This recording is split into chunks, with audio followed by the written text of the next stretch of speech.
G'day guys and welcome to Aussie English. My objective here is to teach you guys the English spoken down under. So whether you want to speak like a fair dinkum Aussie, or you just want to understand what the flippin' hell we're on about when we're having a yarn, you've come to the right place. So sit back, grab a cuppa and enjoy Aussie English.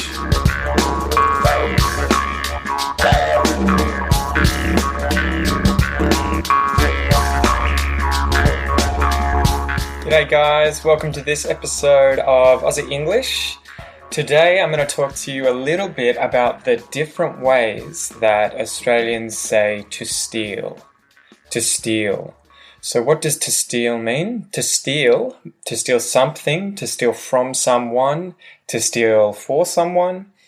It means to take something without permission, without someone allowing you to take that thing. Whatever it is, it could be a wallet, it could be keys, it could be money. You can steal from a bank and you're taking something effectively that belongs to someone else, that is someone else's, without the intent to give it back to them. So you're taking it from them and then keeping it. That is to steal. So to steal, for example, you could say, someone stole my car. Someone stole my car.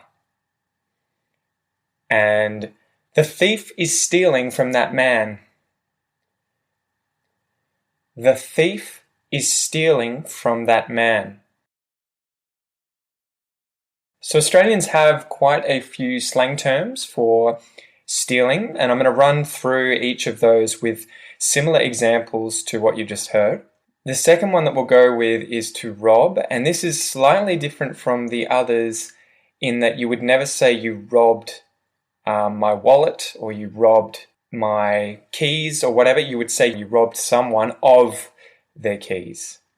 So the first one we'll do is to flog, F-L-O-G, to flog something.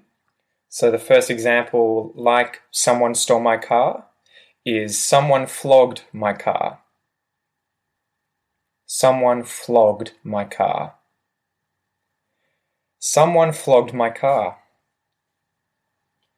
And another example would be, I think my watch has been flogged.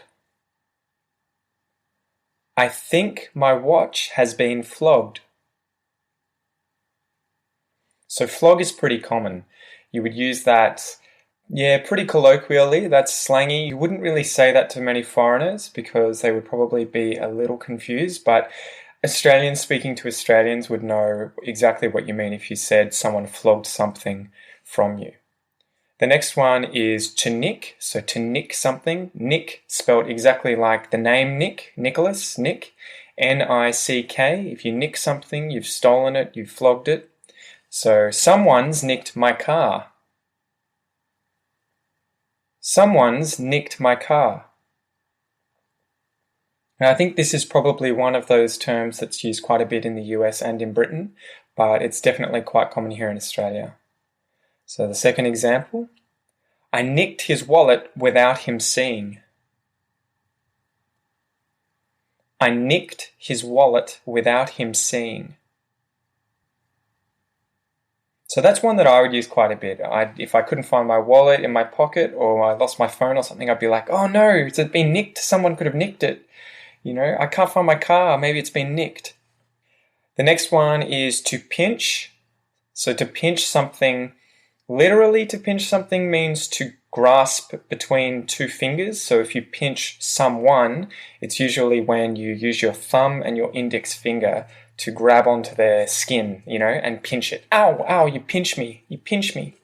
So if you pinch someone, you're effectively doing that action of using those two fingers to grip something and take it. So if someone's pinched my wallet, it's to steal, it's to take, but it's that image of them using their fingers to pinch onto it and then take it away and, run off with it. So someone's pinched my car. Someone's pinched my car. We pinched her keys. We pinched her keys. So pinch, that's another one that I would use quite a lot and that I think is probably more Australian than it is English or American. I don't often hear them use it, but maybe they do, but it's definitely something that's common in Australia.